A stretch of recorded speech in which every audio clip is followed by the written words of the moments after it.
தமிழில் முதல் பக்தி சேனல் சாய் டிவி.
வாயினால் பாடி மனத்தினால் சிந்திக்க போய பிழை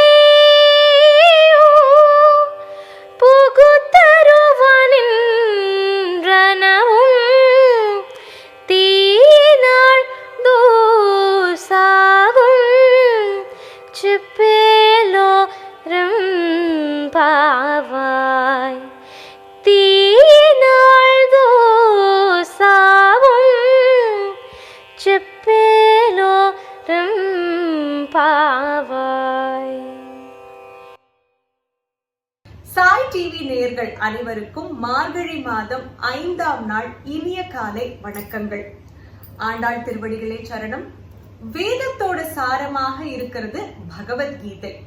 பகவத்கீதையோட சாரமாக நமக்கு ஆண்டாள் அருளியதுதான் திருப்பாவை.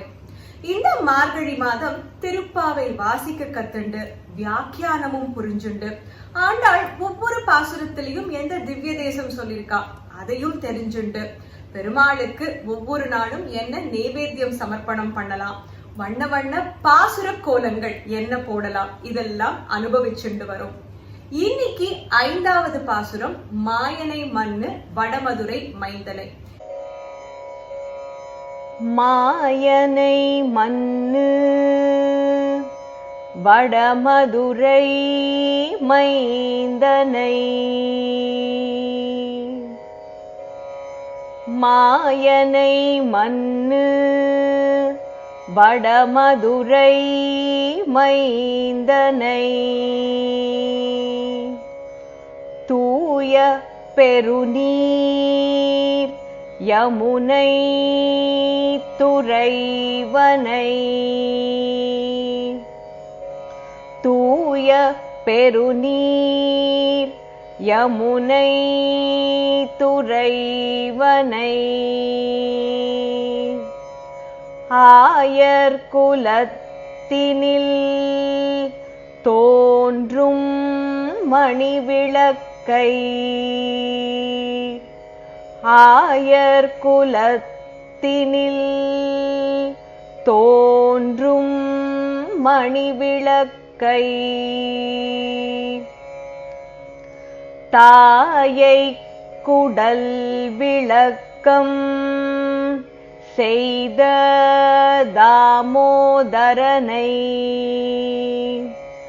தாயை குடல் விளக்கம் செய்த தாமோதரனை, தூயோமாய் வந்து நாம் தூமலர் தூவித் தொழுது, தூயோமாய் வந்து நாம் தூமலர் தூவித் தொழுது, வாயினால் பாடி மனத்தினால் சிந்திக்க, வாயினால் பாடி மனத்தினால் சிந்திக்க, போய பிழையும் புகுதருவான் நின்றனவும், போய பிழையும் புகுதருவான் நின்றனவும், தீயினில் தூசாகும் செப்பேலோரெம்பாவாய்,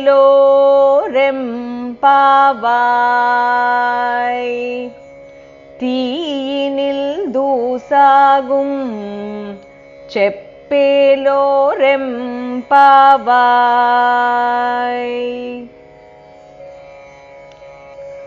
மாயனை மன்னு வடமதுரை மைந்தனை, தூய பெருநீர் யமுனை துறைவனை,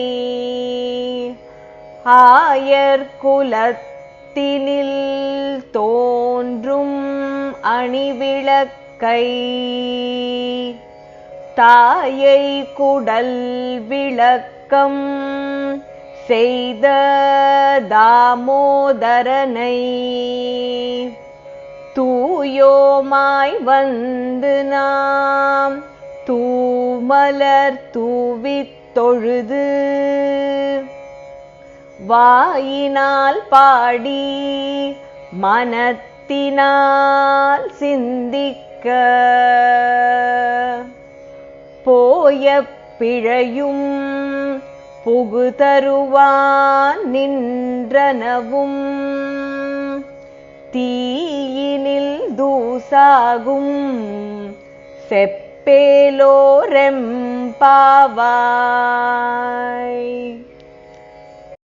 மாயனை மன்னு வடமதுரை மைந்தனை, தூய பெருநீர் யமுனை துறைவனை, ஆயர் குலத்தினில் தோன்றும் அணிவிளக்கை, தாயை குடல் விளக்கம் செய்த தாமோதரனை, தூயுமாய் வந்து நாம் தூமலர் தூவித் தொழுது, வாயினால் பாடி மனத்தினால் சிந்திக்க, போய பிழையும் புகுதருவான் நின்றனவும், தீயினில் தூசாகும் செப்பேலோரெம்பாவாய்.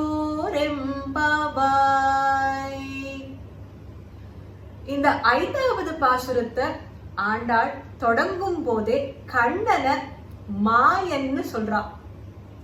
கண்ணனுக்கே உரிய சொல்னு சொல்லலாம் இந்த மாயன்கிற சப்தம். கண்ணன்னு சொன்னாலே நமக்கு மனசுக்கு ஞாபகம் வருது கண்ணன் புரியும் லீலைகள். பிறப்புலேந்து எல்லாமே ஒரு மாயாஜாலம் மாதிரி நமக்கு தோணும். கண்ணன் பிறந்த போது அங்க இருக்கிறவா அத்தனை பேரும் நித்ரைக்கு போயிடுறா. கதவு தானாக திறக்கிறது. பெருத்தோடும் யமுனா நதி வசுதேவருக்கு வழி விடுறது கண்ணனை கோகுலத்துக்கு அழைச்சுண்டு போறதுக்கு. கண்ணன் பிருந்தாவனம் வந்தாச்சு. கம்சன் எப்படியாவது கண்ணனை கொல்லணும்னு பலவிதமான அரக்கர்களை அசுரர்களை அனுப்புறான். ஒவ்வொருத்தரையும் கண்ணன் இப்படி அப்படியுமாக வதம் பண்றான். குழந்தையிலேந்து பூதனா வதமாகட்டும், சகடாசுர வதமாகட்டும், கன்று குட்டிய தன்னோட பிஞ்சு காலால உதைச்சதாகட்டும், இப்படி கண்ணன் புரிஞ்சது எல்லாமே லீலைகள் தான். கொஞ்சம் வளர்ந்த பின்பு கோவர்தன மலைய தன்னோட பிஞ்சு விரலால கோகுலவாசிகளை மழையிலேந்து காப்பாத்துறதுக்காக தூக்கினது. பாம்புனாலே நம்ம எல்லாரும் பயந்து ஓடிடுவோம். கண்ணனோ பல தலைகள் கொண்ட காளிங்கன். அந்த காளிங்கனை அடக்கி காளிங்க நர்த்தனமே புரிஞ்சான். இப்படி ஒவ்வொன்னையும் பார்க்கும்போது மாய மந்திரம் ஏதாவது பண்றானோ அப்படின்னு நமக்கு தோணும். அதனால மாயனை. இதுல ஸ்வாபதேச அர்த்தமாக நம்ம பார்க்க வேண்டியது, கண்ணன் இப்படி லீலைகள் நம்மளோட வாழ்க்கையிலையும் பண்ணுவான். நமக்கு வாழ்க்கையில இது கிடைக்கவே கிடைக்காது அப்படின்னு நினைக்கும் ஒன்றை நமக்கு தருவான். இந்த துன்பம் தீரவே தீராதுன்னு மன கஷ்டம் படும்போது அந்த கஷ்டத்தை நமக்கு தீர்த்து வைப்பான். அதனால மாயனை மண்ணு வடமதுரை. மண்ணுங்கிறது ஸ்திரமான புகழ் கொண்ட ஒரு இடம். வடமதுரை, மதுரால பிறந்தான் கண்ணன். கண்ணன் பிறந்ததுனால அந்த இடமே, அந்த திருத்தலமே புண்ணியமாக ஆயிடுத்து. வடமதுரை மைந்தனை, கண்ணன் பிறந்ததுனால அங்க இருக்கிற ஒவ்வொரு குடும்பத்தாருக்கும் கண்ணன் தான் முதல் குழந்தை. யார கேட்டாலும் கண்ணன் எங்காத்து பையன், கண்ணன் எங்காத்து பையன் அப்படின்னு சொல்லுவாளாம். இந்த இடத்துல மகன்னு சொல்லல பாருங்க, மைந்தன். அப்படிப்பட்ட ஒரு அந்யோன்யமான ஒரு உறவு மதுரால இருக்கும் வாசிகளுக்கும் கண்ணனுக்கும். தூய பெருநீர் யமுனை துறைவனை. கண்ணன் பிறந்த போது யமுனா நதி பாய்ஞ்சு ஓடின்னு இருக்கு. வசுதேவர் பிருந்தாவனத்துக்கு கண்ணனை அழைச்சுட்டு போகணும்னு காத்துட்டு இருக்கும் போது கம்சராஜ்யத்துல இருந்தாலும் ஒரு க்ஷணம் கூட யோசிக்காம யமுனா நதி வசுதேவருக்கு வழி விட்டது. மாறுதலாக கோதாவரி நதி என்ன பண்ணிட்டு, ராமாயணத்துல சீதைய ராவணன் அபகரிச்சுண்டு போறான். அப்ப சீதை அங்க இருக்கிற மரம், செடி, கொடி, நதி, பக்ஷி எல்லாத்துக்கிட்டையும் சொல்றா, இப்படி ராவணன் அபகரிச்சுண்டு போறது என்னோட ராமருக்கு தெரியாது. அவர் என்னை எல்லா இடத்துலயும் தேடுவர். யார கேட்பர், எப்படி கேட்பர், என்னை எப்படி கண்டுபிடிப்பர்னு தெரியாது. ராமர் வந்து கேட்டா இந்த அரக்கனான ராவணன் என்ன தூக்கிண்டு போயிட்டான் அப்படின்னு நீங்க சொல்லுங்கன்னு ஒவ்வொன்னா சொல்லிட்டு போறா. ராமரும் கோதாவரி நதி கிட்ட கேட்கும் போது கோதாவரி நதி பதிலே சொல்லலையா. கோதாவரி நதிக்கு ராவணன் கிட்ட அவ்வளவு பயம், அவனோட கோபத்துக்கு ஆளாக கூடாதுன்னு கோதாவரி நதி ஒண்ணுமே சொல்லல. அதனால தான் கோதாவரி நதிக்கு சாபம். அந்த சாபம் எப்ப போச்சுன்னா ஆண்டாள் ஜனனம் பண்ண போது. இத ஆண்டாள் சரிதத்துல பார்த்தோம். கோதாதேவி, கோதை அப்படிங்கிற பெயரோட ஆண்டாள் வந்த போதுதான் கோதாவரிக்கு அந்த சாபம் நீங்கி மறுபடியும் புண்ணிய நதியாக அவ மாறினான். தூய பெருநீர் யமுனை துறைவனை. துறைவன், கண்ணன் புரிந்த லீலைகள் எல்லாமே அந்த யமுனா நதியில தானே.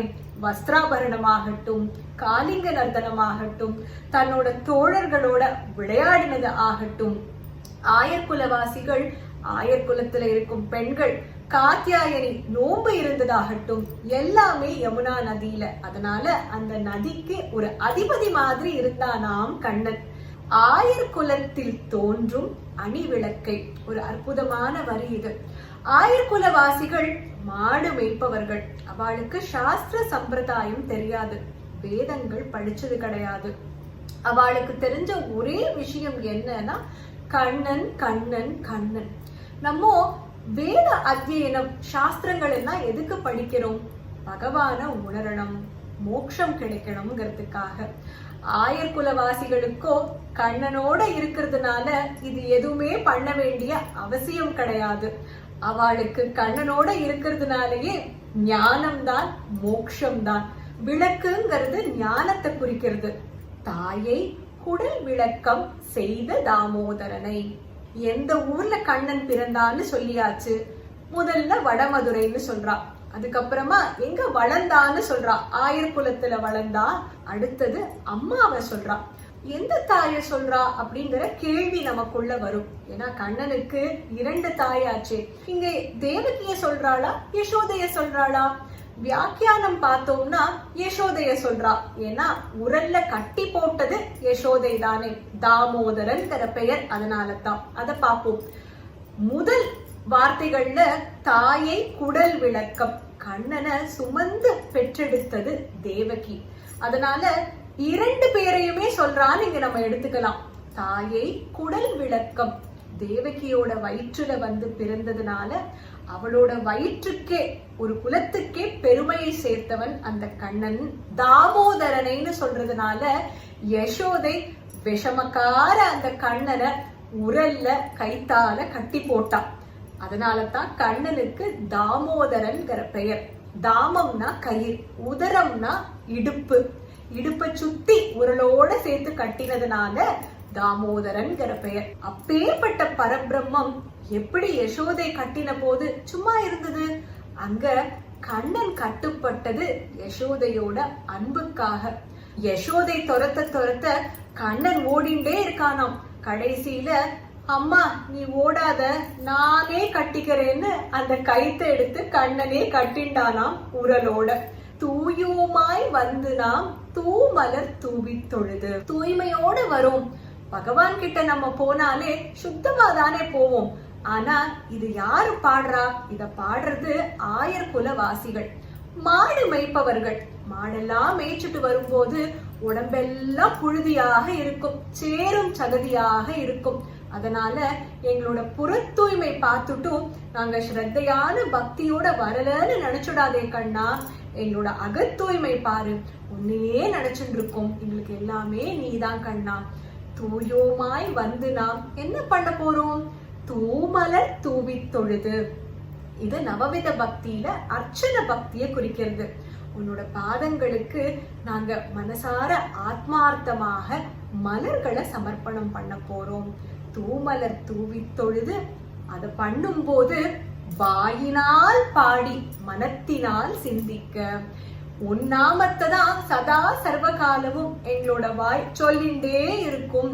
சொல்லும் போது எங்க மனசுலயும் உன்னோட எண்ணம் தான் இருக்கும். கண்ணன் என்ன பண்ணிட்டு இருக்கான்? கண்ணன் எங்க போனான்? கண்ணன் எப்ப வருவான்?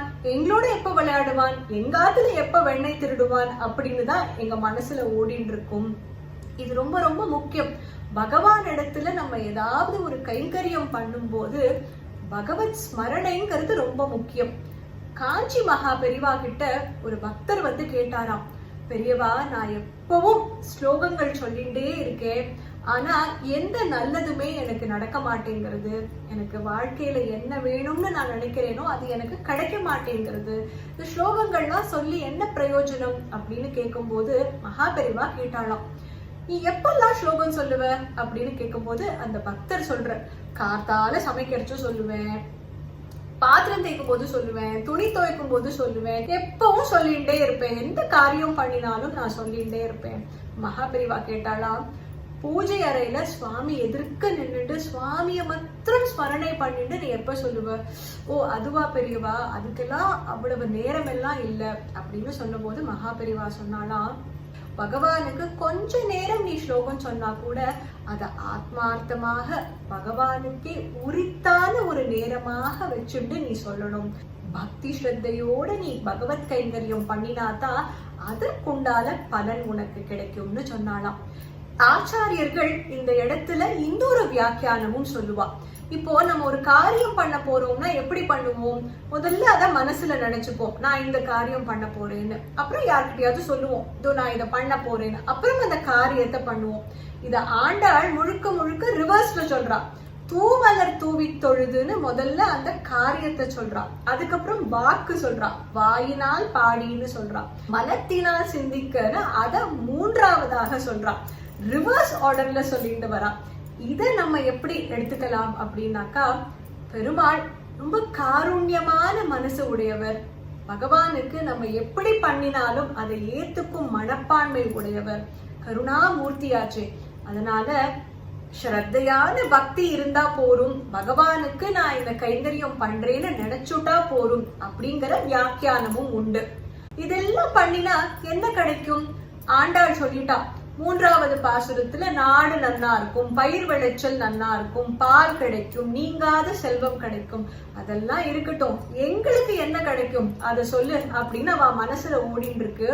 அதனால உங்களுக்குன்னு என்ன கிடைக்கும்னு சொல்றேன் கேளுங்கோ. போய பிழையும் புகு தருவான் நின்றனவும். இதுவரைக்கும் நம்ம செய்த பாவங்கள் தெரிஞ்சு பண்ணிருக்கலாம், தெரியாம பண்ணிருக்கலாம்.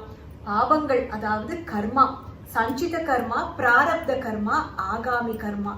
நம்ம பல ஜென்மங்களாக தெரிஞ்சோ தெரியாமலோ வாக்காலேயோ மனசாலேயோ எண்ணங்களாலேயோ தப்பு பண்ணிருக்கலாம்.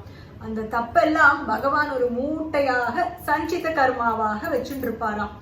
ஒவ்வொரு முறையும் சரீரம் எடுத்து நம்ம ஜனனம் பண்ணி வரும்போது இவ்வளவு கர்மா மூட்டைன்னு அந்த சஞ்சித கர்மாலேருந்து பகவான் நமக்கு கொடுக்கிற அததான் இந்த ஜென்மத்துல நம்ம கழிக்க பிரயத்தனம் பண்றோம். ஆனா இந்த ஜென்மத்திலையும் நம்ம பாவ காரியங்கள் பண்ணிட்டு தானே இருக்கோம். அதுதான் பிராரப்த கர்மா. இனிமேல் வரப்போகும் கர்மா தான் ஆகாமி கர்மா. இது எல்லாமே போய பிழையும் புகுதருவான் நின்றனவும். இதுவரைக்கும் என்ன பாவ காரியம் நீ பண்ணியிருந்தாலும் சரி, இனிமேல் நீ என்ன பண்ணினாலும் சரி, புகுதருவான் நின்றனவும் தீயினில் தூசாகும் செப்பேலோர் எம்பாவாய். அது என்ன ஆகும்னு சொல்றேன் கேளு. நெருப்புல எந்த வஸ்துவை போட்டாலும் ஒரு க்ஷணத்துல அது எப்படி அழிஞ்சு போயிடுமோ அதே மாதிரி உன்னோட நாமத்தை சொன்னா எல்லாமே அழிஞ்சு போயிடும். என்னோட பாவம் அத்தனையும் அழிஞ்சு போயிடும். தீயினில் தூசாகும் செப்பேலோர் எம்பாவாய். இந்த பாசுரத்துல செப்பேலோர் எம்பாவாய் அது ரொம்ப ஒரு முக்கியமான வார்த்தை. நம்ம எந்த காரியம் பண்ணினாலும் கடைசியில அத பகவானுக்கு சமர்ப்பணம் பண்ணணும். சர்வம் கிருஷ்ணார்ப்பண வஸ்து அப்படின்னு சமர்ப்பணம் பண்றேன். அதுதான் இந்த பாசுரத்தோட ஸ்வாபதேச அர்த்தம். பகவத்கீதையோட சாரம் தான் திருப்பாவை. இந்த 5வது பாசுரத்துல தூயோமாய் தூமலர் தூவி தொழுது. நவவித பக்தியில இது அர்ச்சன பக்தி. இதையேதான் கிருஷ்ண பரமாத்மா பகவத்கீதையில 9வது அத்தியாயம் 26வது ஸ்லோகம், ரொம்ப பிரசித்தி பெற்ற ஒரு ஸ்லோகம். பக்தியோட நீ என்ன கொடுத்தாலும் நான் அதை ஏத்துப்பேன். ஸ்ரத்தையான பக்தி தான் முக்கியம். பத்ரம் புஷ்பம் பலம் தோயம் யோமே பக்தியா பிரயச்சதி ததஹம் பக்த்யுபஹ்ருதம் அஷ்னாமி பிரயதாத்மனஹ. ஒரு பக்தன் தனக்கு என்ன வேணா சமர்ப்பணம் பண்ணலாம். பத்திரமாக இருக்கலாம், புஷ்பமாக இருக்கலாம், பழமாக இருக்கலாம். இதெல்லாம் என்னால கொடுக்க முடியல அப்படின்னு ஒருத்தருக்கு ஒரு நிலைமை இருந்ததுன்னா கொஞ்சோண்டு ஜலம் சமர்ப்பணம் பண்ணினா கூட போறோம். ஆனா அத பக்தியோட கொடுத்தா நான் சந்தோஷமாக ஏத்துப்பேன்னு சொல்ற இந்த ஸ்லோகத்துல. இதையேதான் ஆண்டாள் தூயோமாய் வந்து நாம் தூமலர் தூவி தொழுது வாயினால் பாடி மனத்தினால் சிந்திக்க. உன்னை மனசுல நாங்க நினைச்சுட்டே சமர்ப்பணம் பண்றோம் கிருஷ்ணான்னு இந்த 5வது பாசுரத்துல சொல்றா. வைஷ்ணவ சம்பிரதாயத்துல பெருமாளோட 5 நிலைகள் சொல்லுவா. பரம், வியூகம், விபவம், அந்தர்யாமி, அர்ச்சாவதாரம். பரம்ங்கிறது பெருமாள் ஸ்ரீவைகுண்டத்துல இருக்கிறது. வியூகம் திருப்பார்கடல்ல. விபவம் அவதாரம் பண்ணி இந்த பூமிக்கு வருது. கிருஷ்ணாவதாரம், ராமாவதாரம். அந்தர்யாமி பகவான் நமக்குள்ளதான் இருக்கார். மனசுல வச்சு அவருக்கு பக்தி செலுத்துவது. அர்ச்சாவதாரம்ங்கிறது எப்ப வேணா பெருமாளை போய் தரிசிக்கலாம் அப்படின்னு கோவில்கள்ல இருந்து அனுகிரகம் பண்றது. இந்த 5 பாசுரங்கள்ல இந்த ஒவ்வொரு நிலைய ஆண்டாள் அழகா கொண்டு வந்திருக்கா. முதல் பாசுரம் பார்த்தோமே, நாராயணனே நமக்கே பறை தருவான்ங்கிறதுனால பரம், அந்த நிலை. 2வது பாசுரத்துல பார்க்கடலில் பையத்துயின்ற பரமனடி பாடி, திருப்பார்க்கடல், வியூகம். 3வது பாசுரத்துல வாமனாவதாரம், ஓங்கி உலகளந்த உத்தமன் பேர் பாடி, வாமனாவதாரம்ங்கிறதுனால விபவம். 4வது பாசுரத்துல வருணனாக இருந்தாலும் கண்ணனுக்குள்ளதான் வருணனும் அப்படின்னு சொல்றதுனால அந்தர்யாமி. இந்த 5வது பாசுரத்துல வடமதுரை மைந்தன்னு சொல்றதுனால, தாமோதரனைன்னு சொல்றதுனால அர்ச்சாவதாரம். பெருமாளோட இந்த 5 நிலைகளையும் ஆண்டாள் அழகாக கோர்வையாக கொண்டு வந்திருக்கா. இந்த 5வது பாசுரத்துல 5 நிலைகளையும் சொல்றா. எப்படின்னு பார்க்கலாம். மாயன்னு சொல்றதுனால பரவாசுதேவர், அது பரம். வடமதுரை மைந்தன்னு சொல்றதுனால விபவம். துறைவன்னு சொல்றதுனால வியூகம், ஏன்னா அது நீர், ஷீராப்தி சம்பந்தப்பட்டது, அதனால துறைவன். விளக்குன்னு சொல்றதுனால நமக்குள்ள இருக்கிறதுனாலே அது அந்தர்யாமி. தாமோதரனைன்னு சொல்றதுனால அர்ச்சாவதாரம். 5 பாசுரங்கள்ல தனித்தனியாக ஒவ்வொரு நிலையும் சொல்லிட்டு 5வது பாசுரத்துல எல்லா நிலைகளையும் சேர்த்து அழகாக கொண்டு வந்திருக்கா. இன்னைக்கு என்ன திவ்ய தேசம்னு எல்லாரும் கண்டுபிடிச்சிருப்பேன். முதல் வரியிலேயே வரும் வடமதுரை. மாயனை மண்ணு வடமதுரை மைந்தன். கிருஷ்ணர் பிறந்ததுனாலேயே எப்பேற்பட்ட ஒரு புண்ணிய ஸ்தலம் திவ்ய தேசங்கள்ல ஒண்ணு. குறிப்பாக ஸ்ரீவில்லிபுத்தூருக்கு பக்கத்துல இருக்கும் மதுரை, அதையும் இதையும் குழப்பிக்க கூடாதுங்கிறதுனால வட மதுரைன்னு எடுத்து சொல்றா. இன்னைக்கு பெருமாளுக்கு ஆத்மார்த்தமாக என்ன நைவேத்தியம் பண்ணலாம்? இன்னைக்கு ஒரு கலந்த சாதம், வித்தியாசமாக பாயசம் பண்ணினோம், கேசரி பண்ணினோம், தேங்காய் சாதம், இத பெருமாளுக்கு சமர்ப்பணம் பண்ணலாம். கோலங்கள்னாலே அழகுதான். அதுவும் மார்கழி மாதத்துல விடிய கால ஏந்து அந்த பனியில வண்ண வண்ண கோலங்கள், அது போடும் அனுபவமே தனி. பக்கத்தாத்துல என்ன போடுறா, எதிர்த்தாத்துல என்ன போடுறா, எந்த கோலம் அழகாக இருக்கு, எந்த கோலம் பெருசா இருக்கு, இப்படின்னு ஒருத்தருக்கு ஒருத்தர் போட்டியே நடக்கும். இந்த மார்கழி மாதம் எல்லார் வீட்டிலையும் பாசுர கோலம் அலங்கரிச்சுட்டு இருக்குன்னு நம்புறேன். இன்றைய பாசுரத்துல தூ மலர் தூவி தொழுதுன்னு வந்தது இல்லையா? நீங்க எல்லாரும் பூக்கள் நிறைந்த கோலம் போட்டேளா? என்ன பூக்கள்? ரோஜா பூ, தாமரை பூ. எல்லார் வீட்டிலையும் கோலம் பார்க்கணும்னு எனக்கே ஆசையா இருக்கு. நாளைய கோலம் என்ன? நாளைய பாசுரத்துல வெள்ளை விடிச்சங்கின் அப்படின்னு சங்கு, பெருமாளோட இடது கையில் இருக்கும் வெண் சங்கு, சங்கு நிறைந்த கோலத்தை நாளைக்கு வீட்டு வாசல்ல அலங்கரிக்கலாம். 5 அப்படிங்கிற திருப்பாவையில 30 பாசுரங்கள்ல 5 பாசுரம் வாசிக்க கத்துண்டாச்சு. எல்லாருக்கும் ஒரு விதமான ஆத்ம திருப்தி கிடைச்சிருக்கும்னு நம்புறேன்.